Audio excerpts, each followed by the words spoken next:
I press it. Good live. Okay. Mm-hmm. So we are live now. Okay. We're live. We are live. We are live on this beautiful October 1st, the first day in the third quarter of 2024. Can you believe it, Doc? It is It's going by surreal. fast, yeah. Mm-hmm. Mm-hmm. All right. All right. So we're here. I'm Dr. Labinton. I help people live long and well because I believe the quality of life is just as important as the quantity of life. I'm sorry. It's the end of the day. And so today we're having conversations on tips on how to get restful sleep. As always, if you're watching live, watch a replay, #replay. And I am delighted to have this guest on. She's a repeat guest. She's a repeat guest. She's a coach, she's a writer, she's an educator, she's a speaker, and she's triple board certified sleep medicine physician who is big on helping people discover the gift of sleep as a superpower. Doc, thank you so much for spending this time with us. I know you're busy. Good to see you. Thank you. Always a pleasure being here. Always a pleasure talking with you. All right, awesome, awesome. So, Doc, I already told them, you're a sleep doctor, you're board certified triple, you do all the things. But Doc, why? Could you tell us a little bit more about yourself and why you do the things you do? Mission. It's really about mission. I just feel like this is something I should be doing. One, because I've seen and I've experienced as as a mom, as a physician, as a woman who does all the things. I've seen how poor sleep can impact not just me, my relationships and my ability to really thrive. And so seeing things from that end really leaves me at a point where I really want people to understand the same and also know that being sleep deprived is just not it's not cool anymore. It's actually pretty dangerous. But I don't want to just put it out there to scare them, but to say there's hope and there's help and there are ways to navigate this. All right. I'll be honest with you, and we've talked about this offline as well for a while. Sleep is a cause of death. You sleep when you pass, blah, blah, blah. And that's not working because we're seeing a lot of things tied to lack of sleep. Mhm. Right. Now we're focusing today on restful sleep, Doc. So for those of us who are listening, who are like, all right, Doc, I hear you. I'm starting to see that my body is asking me, like, hey, you owe me when it comes to sleep. And so, what would you say before we delve into the tips? What are the most common causes for people to get or struggle with restful sleep? I think there are many reasons. Sometimes it's about the quantity of sleep can impact Mm, that. So when we look at restful sleep, the way I look at it is in three categories. So there is the not enough sleep. So the quantity is an issue. So if you're not getting enough, and so for instance, for adults, you're supposed to get 7 to 9 hours. If you're constantly getting 5 hours, 6 hours, you're going to struggle. Eventually, it's going to take a toll. Then, in addition to that, there's also the quality of sleep. So sometimes you may be going to sleep and you are finding out that you're waking up unrefreshed. And under that umbrella, there's so many other reasons. You might have a medical disorder like sleep apnea or restless leg syndrome or narcolepsy or any other medical problem that can affect your sleep. Or you might have insomnia where you are setting yourself up, you're in bed, but your mind is racing and you're just not able to shut down and sleep. So that's another reason why you might be struggling. And I would say the last is really the timing. So are there times where the sleep timing, we all have this internal clocks, the circadian rhythms that really help us to know when we're supposed to be awake, when we're supposed to be asleep. And so when you're out of sync, if you are somebody who is struggling with, falling asleep at night, but maybe you're a night owl and now you're somebody that naturally will fall asleep at 11 p.m. and now you're trying to sleep at 9 p.m. It's going to be a struggle for you because your body's not yet ready. Or you're an early bird, meaning that you're somebody who needs to go to bed early, but maybe the circumstances and things like that is getting in your way of getting to sleep on time, and then you find yourself really shifted. So the timing is also very important. We want to go to bed and sleep at a time that is well aligned with those internal rhythms. All right, Doc. So you're saying we can't have our cake and eat it. Cannot be an You An Mm-mm. early riser and a night owl. No, and that's the issue. A lot of us are trying to combine the two. You're like, your body knows what it needs. You just need to go with it. Yeah. All right, that's fair. So you talked about, the quality and then the quantity. So why is consistency so important? Like, you want to be creative and spontaneous. You want to have me time at the end of the day. You work hard. You finally put the kids to sleep, and you want some me time. You and the boo, or you just want to watch some TV for a few hours. Like, what would you say to that person who's like, Doc, that's eating out of my me time? That's a really common reason why a lot of people don't get enough sleep. And we call it now has actually a term that we call revenge bedtime procrastination. Whoa, And that's so really it's about, especially for people who have been so busy, really we see it in a lot of women, but also in men, in high achievers, where you're like, well, the day is over, but I didn't get any time for me. Well, the issue with that is it is displacing your sleep. So then that's a problem.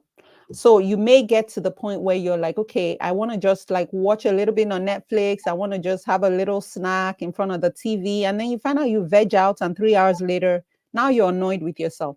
So I think there's really a balance with that. And the important thing about having a consistent sleep time and wake time is that it actually helps to keep your body in sync, and it leaves your body anticipating sleep at the right time. But if your sleep schedule is all over the place, sometimes you might actually struggle with falling asleep because your body's like, well, I don't know. Yesterday you tried to sleep at 9 p.m. Now it's 11 p.m. You want to go to sleep. Like, I'm not even sure what we're supposed to be doing. And so really that may kind of leave you feeling, sometimes almost jet lagged, because if you're just kind of all over the place, it really does impact how what your body interprets that to be. okay.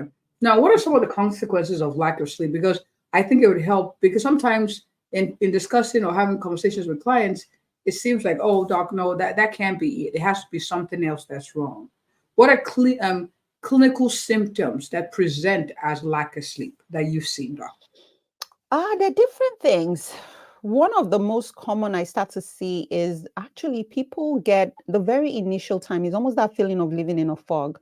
So that like lack of mental clarity may be something that starts. Um, we've actually seen that even with just a few days of poor sleep, changes in blood glucose, sometimes there may be changes in blood pressure. Over time, you start to get into more trouble where we can be at risk for having abnormal glucose levels, risk of diabetes.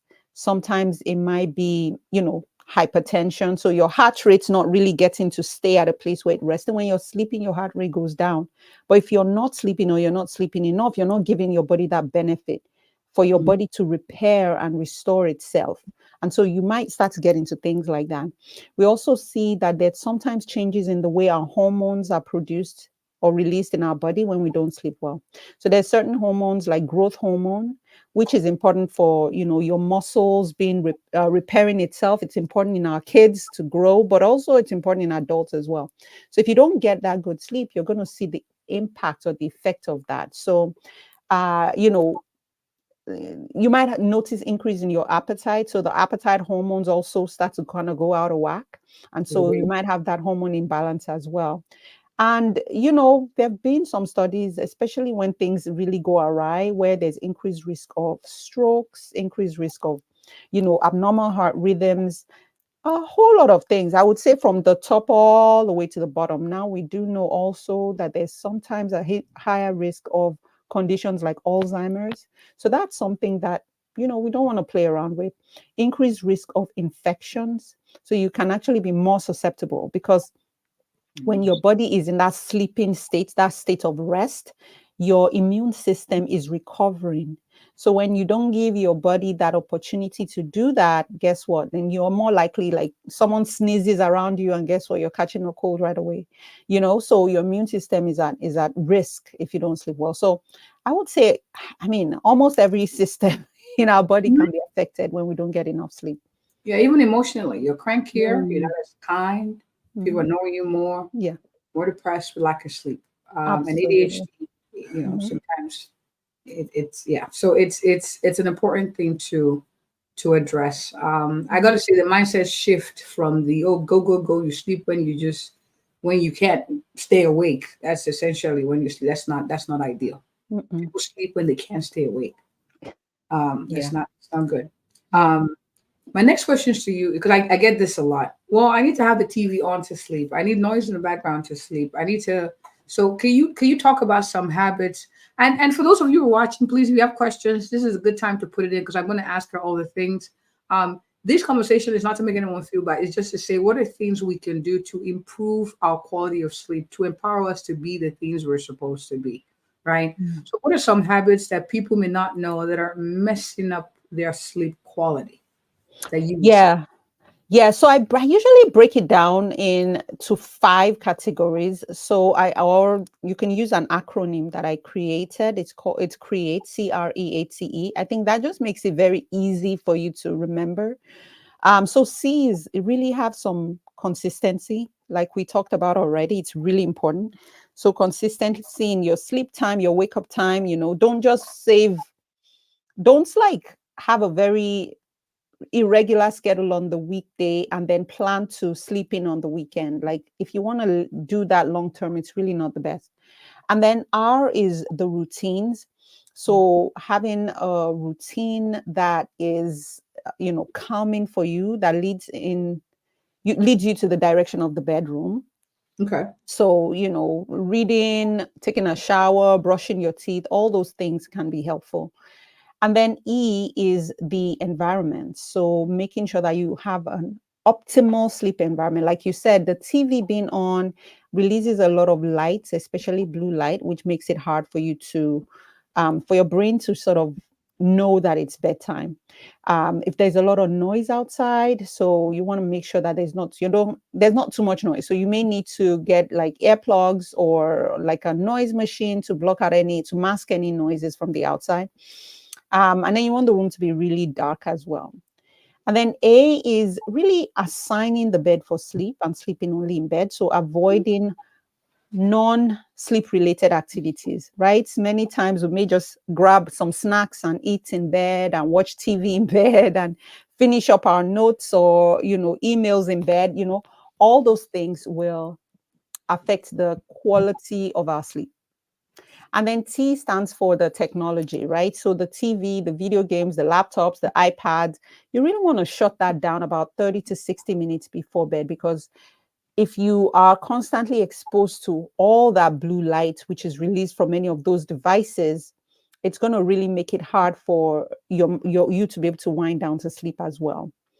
And then the last is E. The last is E. That's eliminate. So think of things that really you want to get rid of before bed, that it's not benefiting your sleep. And when I think of that, of course we're thinking of things like maybe caffeine, maybe spicy and heavy meals, alcohol. All those things will disrupt your sleep, but also even the mental clutter. So eliminate mental clutter before bed.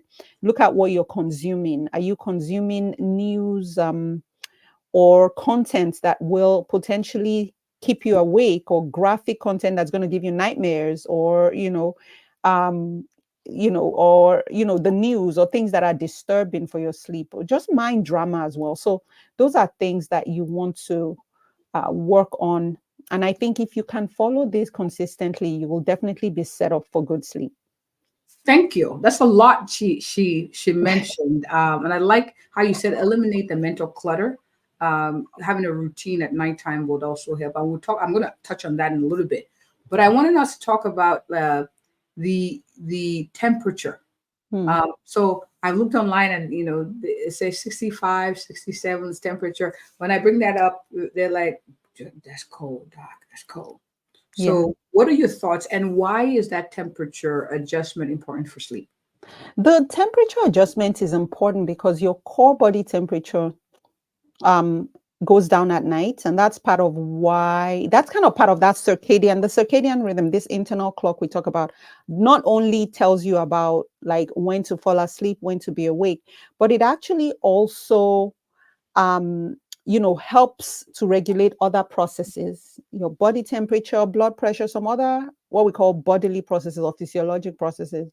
So part of those rhythms involves your body temperature going down. And so if you have a room that is hot, it's going to make it harder for that core body temperature to drop, right? So if you have a room that is cold, it's going to help with facilitating that process and will improve the quality of your sleep, right? So we know a lot of women, especially women who have like in their midlife with hot flashes and you're hot and you can't sleep because you're so uncomfortable. So instead of chasing an absolute temperature number, I would say, or on your thermostat, I would say find a way to make your room just a bit cooler than the rest of the house. It doesn't have to, you don't want it to be frigid, because now if you're too cold, then you're going to be chattering, your teeth will be chattering all night. And now you have a reason to be awake, right? So I think there's a balance. I think 65 personally for me would be too cold. So find what works for you. And that's why there's such a wide range. 72 may be appropriate for you, 70 may be appropriate, So I think it's really finding what's comfortable for you. So the goal is cooler. So you Mm-hmm. can it doesn't have to be so cold. Mm-hmm. Mine is 67 now Oh, because wow. Okay. my husband, he's the one who started. He said he read up on it, and so we did. So now I can't sleep if it's anywhere hotter than that. But I still got to use my blanket. I know, right? Whatever works. Whatever works. So it's okay. Good. Now, Doc, one of the things I have, people were watching were like, okay, Doc, I did the things. I journaled, or no, not like journaled, but they turn off their phones. The phone goes into do not disturb at like 8:15. They have the TV off. The curtains are dark, so, or they don't allow their light blocking, so it doesn't allow for light in the room. So it's set up for sleep. But then they're on the bed and their mind is. Mm. Any quick tips for the mind chatter to help, with sleep? Yeah, I would say be proactive. So even ahead of time, if you're someone that you tend to do that. You tend to have your mind racing and the mind chatter at bedtime. Make sure that as part of your bedtime routine, that you incorporate something that helps you wind down, like in your mind. So as you're taking a bath or whatever, and brushing your teeth, maybe incorporate journaling, or praying, or or just sitting and practicing gratitude, and really paying attention to what you're paying attention to. Because a lot of times the reason why we have this mind chatter sometimes is that you've been going all day, you've not necessarily had any time to process your feelings, to process your emotions. You've just been kind of pushing it to the back. And now at its bedtime, it's time for you to go to sleep. Then those thoughts are going to emerge because they were there all the while, but then you were able to kind of distract yourself from it. So I think meditation, journaling is really good. Now, if you're in the midst of it and you're like in bed and your mind is going a mile a minute and you're finding it really hard to wind down, and you're actually starting to almost feel like you're feeling anxious, because sometimes that's what it ends up causing. My recommendation is to get out of bed and do something relaxing for you, right? So I'm not going to prescribe relaxing. For some people, relaxing may look like reading. For some people, reading may be aggravating. So find what's relaxing for you. Like, is it listening to some calming music? Is it doing some prayer, some meditation? Um, and then once you start to feel sleepy again, because Doc, people, wait, you said relaxing. Some people are going to say, but TV is relaxing for me. so I am very careful about that. Actually, for some people, I do say just watch something very bland on TV. But I don't want to put that out here because people are going to run with it. They're When going I to have run with man. when I when I have people that have chronic insomnia and they followed the sleep hygiene to the T and they've made it almost like a religion, sometimes we break some rules. Okay. But for the general population, I would say, yeah, avoid being on TV, avoid going on your phone, even if you feel like scrolling, even that act of doom scrolling is relaxing for you. That's not what you're supposed to be doing. Listen to podcast or an audiobook, or do some, like, one of the things I recently started doing, having my clients do, is coloring, adult coloring books. And they've just been like, oh my goodness. Because sometimes if you don't know, have ahead of time a couple of things to do when you have those episodes, it can be frustrating because you're like, okay, I get out of bed and now do what, right? But if you have that, maybe you just have a coloring book on the side or like crossword puzzle on the side, and you just do that. Just the goal is, instead of feeling frustrated with that state of wakefulness, that you just become comfortable with it until your body is ready to go back to sleep. And over time, you'll notice that when you do have that wake up or you do notice that mind racing, then you can just shift mode to say, okay, it's okay, and then you'll be able to continue. You'll be able to fall asleep. Thank you. Thank you so much. I like how you gave, I love how flexible you are and how you work with your uh, clients individually. Now, Mm, I want to note it's important that you make a point with your own doctor so you can get the yeah. customized plan for you. She said it's for those who are chronic insomniacs. Okay. Mm. She did give her, because some of you watching are like, you see, the TV is for me. And she didn't say that. Okay. No. All right, Doc. My next question is on sleep aid and supplements. So I have people say, melatonin mimics, the melatonin in your body. Can I take it? And I worry about, they worry about getting hooked on it. But what are your thoughts as far as general as you're able to advise us on sleep aids or supplements? What are your thoughts on that? Yeah, so I would say on a very short term, some of them work.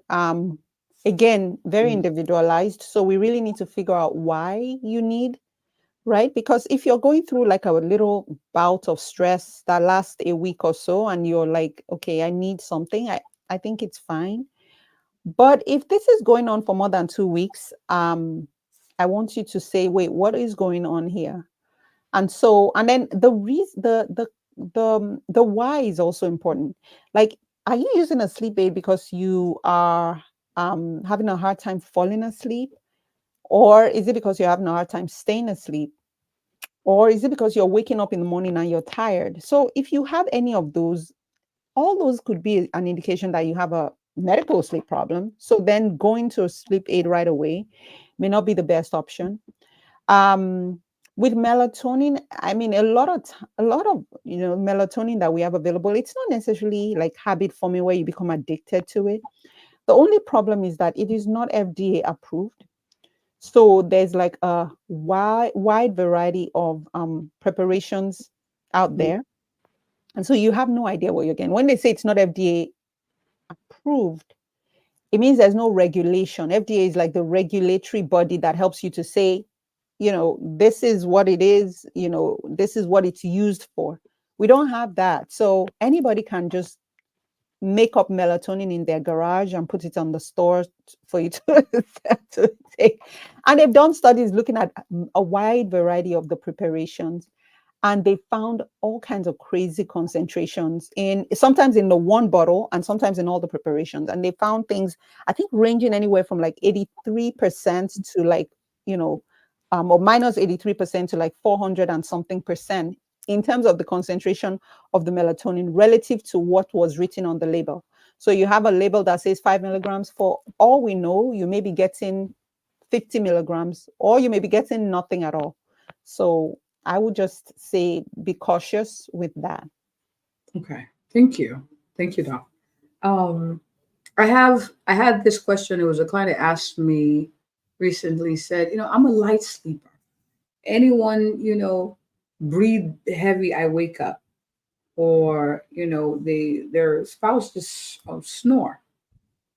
And they're like, Doc, I mean, I don't know what to do. I'm a light sleeper, and so noise wakes me up. Do you have any tips, any general advice for someone like that? Yeah, I mean, I think for people, and there are people like that, it's just the way some people are just wired to be sort of more of that higher threshold. I think it's important to pay attention to your environment. So if you have a spouse that snores, have them see a sleep doctor or their doctor. It doesn't have to be, because they might have sleep apnea and they need a sleep study. So I think that's one thing. Um, and then if you notice, like, try and pay attention, like, what are the things that makes you so susceptible? Is it something like lights around? Like, is there lights? Are there light sources around the room that maybe your eyes, because even with your eyes closed, you can still perceive light. So I've seen things like the TV, the light from the TV box or the charging stations. I've seen Mm, things like the humidifier or the fan or the thermostat, all those like little light. I've seen light from outside, right? From the hallway or from outdoors. All of those can be sources of sleep disturbance, depending on, how sensitive you are. And in that case, you may need, blackout curtains. You may need a sleep mask. You may need to get like tape over all those devices that are emitting any type of light. um the temperature is also another piece that you want to pay attention to. And then also just make sure that you yourself don't have like a medical condition like sleep apnea. So make sure you're not, if you're snoring, make sure you get that checked out. So I think those are some of the things. Another one that's really, I just thought about that, is caffeine. mm, Caffeine can be, it's a stimulant, and it just really doesn't let you get into as much deep sleep. And so you're in light sleep for majority of the night, especially if you take caffeine very late. So that might be something that you may need to check. And I would say a lot of people say they don't drink caffeine, they don't drink coffee at night, but many times they're drinking iced tea with dinner. That is so common. mm, The amount of iced tea folks are drinking, or, decaf soda or whatever. And you have to note that, first of all, soda is probably not what you should be drinking because of all that sugar. Second, decaf doesn't mean no caffeine. Decaf just means the caffeine is lower, right? mm. So you want to just pay attention to that. Decaf doesn't mean no. Seriously, wow. Didn't know. Wow. I mean, I don't drink caffeine, but wow, you would think decaf means decaffeinated. Like, okay, never Mhm. mind. Let's leave. We're not talking food labels at this discussion, but this has been very very rich. I see we have 3 minutes left. So what do you have to say to that person who's watching, who's like, I've almost given up on sleep. I figure it's just something I'll have to deal with, and I'm a little like, hey, whatever. So it's when it comes, it comes. When it doesn't, any words of encouragement to still dig and to still search for a better quality of life when it comes to sleep. Yeah. I would say there's hope. There are people who have given up on sleep or feel like sleep has given up on them. And so it is real. Those thoughts, those feelings may feel very real to you, but you're not alone. Reach out for help, right? I think that is just so important. Know that there are solutions that are evidence based that do not require you to be on medications forever. And really pushing ahead to say, okay, what else, especially now we know how important healthy sleep is, that you find the answers. The answers are available. Feel free to, reach out. There's so many sources. And yeah, don't give up on sleep. Awesome, awesome. Thank you so much. And Doc, I have to say, I'm really excited about projects you have coming up. I'm a big fan of yours, and could you tell people what's in the works? Because I know you're working on something, so I don't want to spoil the surprise. So I'll let them, and also tell people how they can find you. Yeah, absolutely. So I wrote a book. Super excited. And the reason why is, I've been on a lot of, I put a lot of work out there on my platform, on my website, my Instagram, my Facebook, all that. But it's hard to keep throwing nuggets at everybody Hmm. without you really getting a sense of, let's see the whole picture. So the book is called Beyond Tired, because you can be tired and you can be beyond tired. And a lot of people are beyond tired. And Hmm. so it Hmm. is, the subtitle is A Sleep Physician's Guide to Solving Your Child's Sleep Problems for Good. And it is a comprehensive guide of, a lot of the things we talked about today, but we go in depth and we go looking into, like I talked about, what are things that are impacting sleep quality, especially in your children? What are things that are impacting the ability to get enough sleep? What are the medical factors, the mental factors, the environmental factors, and how do we address it? How do you even have a conversation with your doctor? We keep telling you, ask your doctor, ask your doctor. And sometimes you get there and you don't have the words. So this book will give you the frame of reference. You could take the book and say, here's what I've been trying to tell you. Or just buy the book for your doctor too, right? So I think it will be a good resource for parents And also, I actually have a chapter in there as well that's for moms, which I think even, everybody can benefit from it. So it's coming out. It's going to be on Amazon on October 8th. And I'm really, really excited. 1 week from today. And I got to share. I had the privilege of reading the first chapter. I mean, very helpful, very practical. It helps you understand what sleep is, the cycles, and help understand even from a child, from an infancy to a growing child, how the sleep cycles can change and normalize it too. So I'm excited. I'm waiting for my own full copy because the one chapter is not enough for me.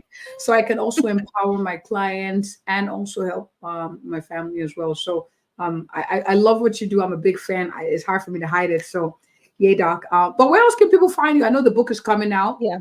It's going to be on Amazon and it launches next week. So exactly a week from now. But where else can people find you, Doc?